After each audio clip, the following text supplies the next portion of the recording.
মানছি না, মানবো না। অসীম সরকার অবিলম্বে অ্যারেস্ট করতে হবে। অসীম সরকার হাই হাই, অসীম সরকার মুর্দাবাদ। অসীম সরকারকে করোনা অবমাননার জন্য অবিলম্বে অ্যারেস্ট করতে হবে। অসীম সরকার করোনা অ্যারেস্ট করা হয়নি কেন? মুখ্যমন্ত্রী জবাব দাও। করোনা অবমাননায় অসীম সরকার অ্যারেস্ট করা হয়নি কেন? মুখ্যমন্ত্রী জবাব দাও। পুলিশ মন্ত্রী জবাব দাও। পুলিশ মন্ত্রী হাই হাই, পুলিশ মন্ত্রী হাই হাই। আমরা ইন্ডিয়ান সেকুলার ফ্রন্ট পার্টির সুজাপুর বিধানসভার এখানে সমস্ত বিভিন্ন স্তরের কর্মী নেতৃত্ব রয়েছে। আমি মোহাম্মদ করিমুল্লাহ হক, সুজাপুর বিধানসভার কনভেনার, রাজ্য কমিটির সদস্য। আমার পাশেই আছে জালালগঞ্জ সভাপতি, যদুগঞ্জ সভাপতি, জালালগঞ্জ সভাপতি, গয়েশবাড়ি সভাপতি, এবং এখানে আমাদের সঙ্গে রয়েছেন আমাদের নির্বাচিত পঞ্চায়েত সদস্যরাও। সবাই মিলে আমরা এখানে আজকে এফআইআর দায়ের করলাম। আজকে কালিয়াচক থানায় আপনাদের উপস্থিতি এবং একটা স্লোগান দিতে দিতে আসছেন, গ্রেপ্তারের কথাও বলছেন, লিখিতভাবে একটা অভিযোগ দায়ের করলেন। লিখিত অভিযোগে কি ছিল স্যার? ওখানে ছিল সংবিধানের এই এখানে আপনার আছে ভারতীয় ন্যায় সংহিতার ধারা সেকশন 299, 196, 197, 302, এই চারটা ধারা আমরা এফআইআর করেছি। এই ধারায় ধর্মীয় ভাবের আঘাত করা এবং জনসাধারণের মধ্যে বিভাজন সৃষ্টি করা, সাম্প্রদায়িক সম্প্রীতি নষ্ট করা, দেশের পরিমণ্ডল বিনষ্ট করা, সৌহার্দ্য সম্প্রীতি নষ্ট করার ধারাগুলো আছে। এটা একদম অফেন্স। থানা আধিকারিক সঙ্গে কি ধরনের আলোচনা হলো? উনি বললেন যে অসীম সরকার নিঃসন্দেহে অপরাধ করেছেন, এটা গর্হিত কাজ করেছেন। আমরা এফআইআর নিলাম, আমাদের এফআইআর ঊর্ধ্বতন কর্তৃপক্ষকে পৌঁছে দেবো এবং তার বিরুদ্ধে আইনানুগ ব্যবস্থা নেওয়া হবে। তার কি মানে মিস্টেক পয়েন্ট, যে ভুল বার্তাটা দিয়েছে সেটা সম্বন্ধে কিছু বলবেন? তিনি সূরা তওবার আউট অফ কন্টেস্ট কথা বলেছেন। ওখানে 4 সূরা তওবার 4, 5, 6 তিনটা আয়াত পড়লে কন্টেস্টটা পূর্ণ হবে। কিন্তু উনি মাত্র 5 নম্বর আয়াত তুলেছেন, 4 নম্বর আয়াত বলেননি, 6 নম্বর আয়াত বলেননি। এটা একটা যুদ্ধকালীন পরিস্থিতির কথা বলা হয়েছিল।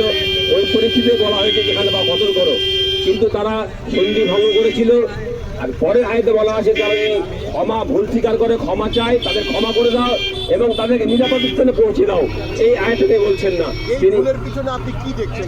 শুনুন, আসলে কি পশ্চিমবঙ্গের আমার মতুয়া সমাজের ভাইরা যারা প্রায় 3 কোটি রয়েছে, তাদের এসআইআরের মাধ্যমে নাগরিকত্ব অনিশ্চয়তার মধ্যে পড়ে গেছে।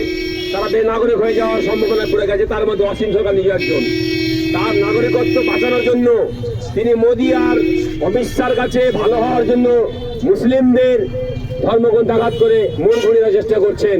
আমরা দিন কয়েক আগে দেখেছি মতুয়ারা যখন বুঝতে পেরেছে অসীম সরকার এবং শান্তনু ঠাকুর তাদের সমাজের লোক এমপি এমএলএ হয়ে ধোকা দিয়ে তাদের বেনাগরিক করার চেষ্টা করেছে, তখন তারা তার বাড়ি চড়া হয়। শান্তনু ঠাকুর এবং অসীম সরকাররা তাদেরকে মারে এবং এই পরিস্থিতিতে নিজেকে বাঁচানোর জন্য তিনি মুসলিম ধর্মগ্রন্থ গ্রহণ সম্পর্কে কথা বলেছিলেন। আমাদের ভারতীয় সংবিধানের আত্মা সেকুলারিজম, সেই মতবাদের উপরে যেন আগামী দিনে আর কেউ এইরকম ধরনের আঘাত না হানতে পারে, সেই উদ্দেশ্যে আপনাদের সেকুলার ফ্রন্টের পক্ষ থেকে কি বার্তা থাকবে? আমরা চাই ভারতবর্ষ গণতান্ত্রিক দেশ, এই দেশে প্রত্যেকটা নাগরিককে তার ধর্মীয় উপাসনা পালনের জন্য মৌলিক অধিকার দেওয়া হয়েছে। প্রত্যেকে নিজ ধর্ম স্বাধীনভাবে পালন করতে পারবে, কেউ কোনো সরকার হস্তক্ষেপ করতে পারবে না। কিন্তু যদি কেউ হস্তক্ষেপ করে তার বিরুদ্ধে আইন রয়েছে, ভারতীয় ন্যায় সংহিতা রয়েছে, ইন্ডিয়ান পিনাল কোড রয়েছে, তার বিরুদ্ধে অ্যাকশন নেওয়া হবে। আইএসএফ চাই প্রত্যেক ধর্মের মানুষ অপর ধর্মের মানুষের ধর্মকে শ্রদ্ধা করবে, সম্মান জানাবে। কোনো লোক যেন আগামী দিনে কোনো এমপি এমএলএ বা কোনো নেতৃত্ব আগামী দিনে এরকমভাবে কোনো ধর্মকে অপর কোনো ধর্মকে অসম্মান না করে, তাই আইএসএফ দৃঢ়প্রতিজ্ঞ এবং তার বিরুদ্ধে আইনানুগ ব্যবস্থা নেওয়ার জন্য সদা প্রস্তুত। কি ধরনের শাস্তি আপনারা দাবি করছেন এর বিরুদ্ধে? দেখুন, অসীম সরকার যে কাজটা করেছে অত্যন্ত গর্হিত কাজ, নিন্দনীয় কাজ, যেটা কোনো তার তো ঠিকানা হওয়া উচিত ছিল গারদ বা জেলখানা। আমাদের রাজ্যের মুখ্যমন্ত্রী কেন জানি তাকে এখন মতো জেলখানায় ভরেনি, এটা মুখ্যমন্ত্রীর ব্যর্থতা, পুলিশ মন্ত্রীর ব্যর্থতা। তার ঠিকানা ছিল জেলখানা হওয়া উচিত ছিল, হয়নি। এই জন্য আমরা রাজ্যের মুখ্যমন্ত্রী আপনি অবিলম্বে পুলিশ মন্ত্রী হিসেবে অসীম সরকারের মতো জঘন্য ক্রিমিনালদের জেলখানায় পড়ুন এবং বাংলার সম্প্রীতিকে রক্ষা করুন। ধন্যবাদ।